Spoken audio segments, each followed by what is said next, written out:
मैत्रिणींनो, अंड्याचे तेच प्रकार खाऊन जर कंटाळा आला असेल तर या पद्धतीने अंडी करून बघा.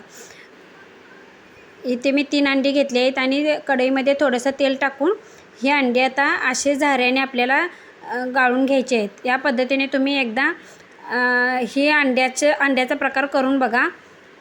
एकदम छान आणि मस्त होईल. असेच माझे व्हिडिओ पाहण्यासाठी लाईक करा, शेअर करा आणि सबस्क्राईब करायला विसरू नका. ही अंडी आता आपल्याला चांगली भाजून घ्यायची आहेत आणि आता चवीनुसार मीठ टाकून हे आपल्याला एका ताटात काढून घ्यायचे आहेत. आणि इथे मी 3 कांदे घेतले आहेत आणि ते आपल्याला तेल टाकून चांगले भाजून घ्यायचे आहेत. आणि त्यासाठी मी इथे 1 टोमॅटोही घेतला आहे. आता आपला कांदा परतला आहे, त्याच्यामध्ये आपल्याला ही शिजलेली अंडी टाकून घ्यायची आहेत आणि